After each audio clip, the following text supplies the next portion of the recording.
BJP ಅವರಿಗೆ ಅನುಮಾನ ಇತ್ತು ಸಿದ್ದರಾಮಯ್ಯನವರು 5 ವರ್ಷ ಕಂಟಿನ್ಯೂ ಮಾಡ್ತಾರಲ್ಲ ಅಂತ. ಅದಕ್ಕೆ ಮೊನ್ನೆ ಅವರೇ ಗೊಂದಲಕ್ಕೆ ತೆರೆ ಎಳೆದಿದ್ದಾರೆ ಸರ್. ಅಪ್ಪ ಒಂದು ನಿಮಿಷ ತಾಳೋ, ಅವ್ರು ತೆರೆ ಹೇಳ್ಕೊಂಡವರು ಮತ್ತೊಂದು ಮಾಡ್ಕೊಂಡವ್ರು, ಅವ್ರು ಏನಾರು ಮಾಡ್ಕೊಳ್ಳಿ, ಎಕ್ಕುಟ್ಟೋಗ್ಲಿ, ನಮ್ಗೆ ಸಂಬಂಧ ಇಲ್ಲ. ಒಂದು ನಿಮಿಷ ತಾಳಿಲಿ, ನಾನು ಇಷ್ಟು ಮಾತ್ರ ಹೇಳ್ತೀನಿ. ಅವ್ರು ಏನು ಹೇಳಿದಾರಲ್ಲ, ಅವ್ರು ಇನ್ನು ಮುಂದಕ್ಕೆ ಏನು ಹೇಳೋರೆ, ಹೈಕಮಾಂಡ್ ಹೇಳಿದ್ರೆ ಅವ್ರು ಹೇಳ್ದಂಗೆ ಕೇಳ್ತೀನಿ. ಸಿದ್ದರಾಮಯ್ಯಿಂದ ಏನು ನಡೀತಾ ಇಲ್ಲ, ಬೆಳೆಕಾಳು. ಸಿದ್ದರಾಮಯ್ಯ ಹೊಟ್ಟೋಗಿದ್ದಾರೆ, ಹಳೆ ಸಿದ್ದರಾಮಯ್ಯ ಇವತ್ತಿಲ್ಲ, ಹೊಸ ಸಿದ್ದರಾಮಯ್ಯನೂ ಇಲ್ಲ. ಸಿದ್ದರಾಮಯ್ಯನವರ ಆಕ್ಟಿವಿಟೀಸ್ ಎಲ್ಲ ನಿಂತೋಗ್ಬಿಟ್ಟಿದೆ. ಯಾಕಾಗಿದೆ ಅನ್ನೋದಕ್ಕೆ ಅಧಿಕಾರದ ಕುರ್ಜಿಗೋಸ್ಕರವಾಗಿ ಒದ್ದಾಡ್ತಾ ಇದ್ದಾರೆ.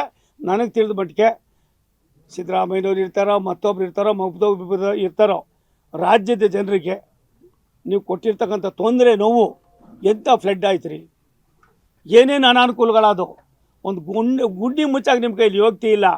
ಏನೂ ಮಾಡೋಕ್ಕಾಗದಿರ ನೀವು ಬರೀ ಇದು ಕುಡ್ಡೆ ಬಿರ್ಲಿ ಕೆಲಸ ಮಾಡಿಕೊಂಡು ಎಲ್ಲ ಒಂದು ಕಡೆ ಜನಗಳನ್ನ ಸುಳ್ಳು ಹೇಳ್ಕೊಂಡು ದಿನ ನಿಮ್ಮ ಅಡ್ವರ್ಟೈಸ್ಮೆಂಟ್ ಬರ್ತಾವಲ್ಲ, ಆ ದುಡ್ಡನ್ನು ಖರ್ಚು ಮಾಡಿದರೆ ಒಂದು 5-6 ಜಿಲ್ಲೆ ಇನ್ನೂ ಚೆನ್ನಾಗಿ ಅಭಿವೃದ್ಧಿ ಆಗೋದೇನು. ನಾನು ಪರವಾಗಿ ಮಾಡಿದ್ದೆಲ್ಲ ಒಂದು ಅವತ್ತು ಅದು ನನಗೆ ಗೊತ್ತಾಗಿದೆ. ನಾನು ಹೋದ ಸಾರಿ ಮೊದಲನೇ ಬಾರಿಗೆ ಭಾರತ ಸರ್ಕಾರ ಇನ್ಯಾವುದೋ ಅವ್ರ ಕೆಲಸ ನಡೀತಾ ಇಲ್ಲ ಇಲ್ಲಿ.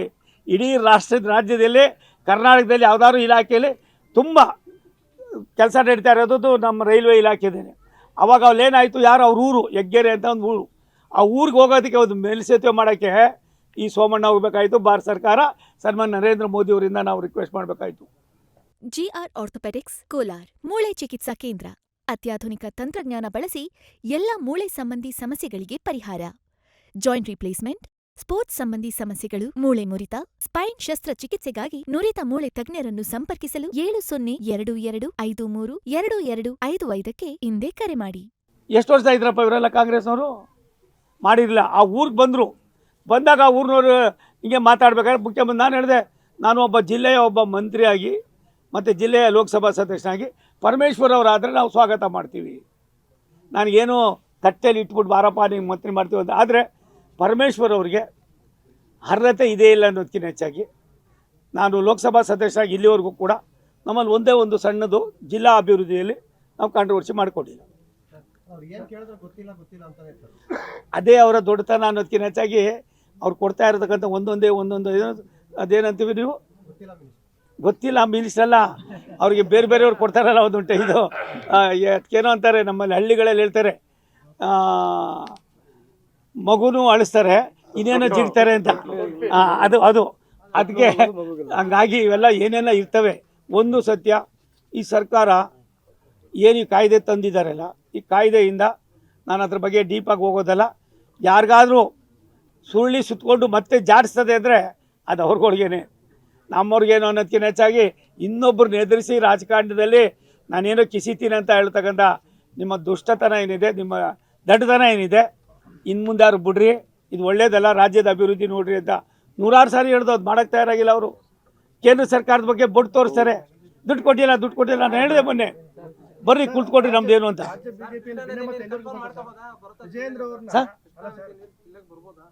ಸರ್, ಕೃಷ್ಣಾ ನದಿ ನೀರು ಬರ್ತದೆ ಅಂತ ನಾನು ಹೇಳ್ತಾ ಇಲ್ಲ. ಕುಡಿಯೋದಕ್ಕೋಸ್ಕರವಾಗಿ ಈಗಾಗಲೇ ನಮ್ಮಲ್ಲಿ ಪಾವಗಡದವರೆಗೂ ಒಂದರಲ್ಲಿ ನಾವು ನೀರನ್ನು ತಂದಿದ್ದೀವಿ. ಅದು ಒಂದು ನಿಮಿಷ ತಾಳಿ, ಸ್ವಲ್ಪ ಕುಪ್ಪಮ್ಮವ್ರಿಗೂ ಬಂದಿದೆ. ನಾನು ಇವ್ರು ಯಾರೋ ಹೇಳ್ದಂಗೆ ನಾನು ಹೇಳೋಕ್ಕಾಗೋದಿಲ್ಲ. ಅದು ಆಗೋ ತನಕನೂ ನಾವು ಕೂಡ ಆ ಥರ ಜೊತೆಯಲ್ಲೇ ಇದ್ದೀವಿ. ಅಲ್ಲಲ್ಲ, ಒಂದು ನಿಮಿಷ ತಾಳಿ. ನನಗೆ ಈ ಭಾಗದಲ್ಲಿ ಇರ್ತಕ್ಕಂಥ ಜನರ ದೊಡ್ಡತನ ಮತ್ತು ಶ್ರಮ, ಇಲ್ಲಿ ಬೆಳೀತಕ್ಕಂಥ ತರಕಾರಿ ಇಡೀ ವಿಶ್ವಕ್ಕೆ ಹೋಗ್ತಾ ಇದೆ. ಗೋವಿಂದರಾಜ್ ಅವರೇ, ನಿಮ್ಮಲ್ಲಿ ಬೆಳೀತಕ್ಕಂಥ ಕಾಯಿ ಪಲ್ಯಗಳು ವಿಶ್ವಕ್ಕೆ ಹೋಗ್ತಾ ಇದೆ.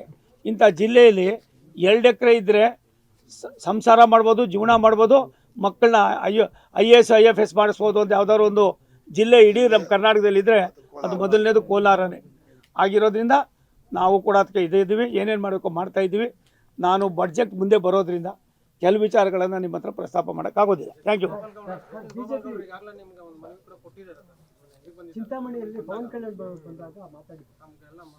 ನಾನು ಅದರ ಪರವಾಗಿದ್ದೀನಿ, ಅಷ್ಟು ಮಾತ್ರ ಹೇಳ್ತೀನಿ. Thank you. ಯಾವುದಪ್ಪ ನಮ್ಮಲ್ಲಿ ಒಂದು ನಿಮಿಷ ತಾಳಪ್ಪ, ಭಿನ್ನಾನೂ ಇಲ್ಲ ಮತಾನೂ ಇಲ್ಲ, ಆಯಿತಾ? ಭಿನ್ನಾನೂ ಇಲ್ಲ ಮತಾನೂ ಇಲ್ಲ. ಸುಮ್ಮನೆ ನೀವೇನೆಲ್ಲ ಮಾಡಿದ್ರು ಕೂಡ ಸೋಮಣ್ಣ 49 ವರ್ಷ, ಮುಂದಿನ 5-6 ತಿಂಗಳಿಗೆ 50 ವರ್ಷ ಮುಗೀತದೆ ನನ್ನ ಪಾಲಿಟಿಕ್ಸ್ ಶುರುವಾಗಿ ಎಂಟ್ರಾಗಿ. ರಾಜಕಾರಣದಲ್ಲಿ ಏರುಪೇರುಗಳನ್ನು ಕಂಡಿದ್ದೇವೆ. ನಂದು ಒಂದೇ ಒಂದು ನನ್ನ ಆಸೆ, ನಮ್ಮೆಲ್ಲರಿಗಿಂತ ದೊಡ್ಡದು ಪಾರ್ಟಿ, ನಮ್ಗಿಂತ ದೊಡ್ಡದು ಪಾರ್ಟಿಗಿಂತ ದೊಡ್ಡದು ದೇಶ. ಆಗಿರುವಾಗ ನಮ್ಮ ನಾಯಕರುಗಳು ಪ್ರಜ್ಞಾವಂತರಿದ್ದಾರೆ, ಬುದ್ಧಿವಂತರಿದ್ದಾರೆ, ಅರ್ಹತೆ ಇದೆ. ಅದನ್ನು ಅವ್ರು ಏನು ತೀರ್ಮಾನ ಮಾಡ್ತಾರೆ. ಅದ್ರ ಬಗ್ಗೆ ಚರ್ಚೆ ಮಾಡೋಕ್ಕೆ ಹೋಗಬೇಡ್ರಿ. ಮೊದಲು ಈ ಸರ್ಕಾರ ಅನಿಷ್ಟ ಸರ್ಕಾರನ ಕಳ್ಸೋದಕ್ಕೆ ಏನೇನು ಮಾಡೋಕೆ ಅದ್ರ ಯೋಚನೆ ಮಾಡಿರಿ.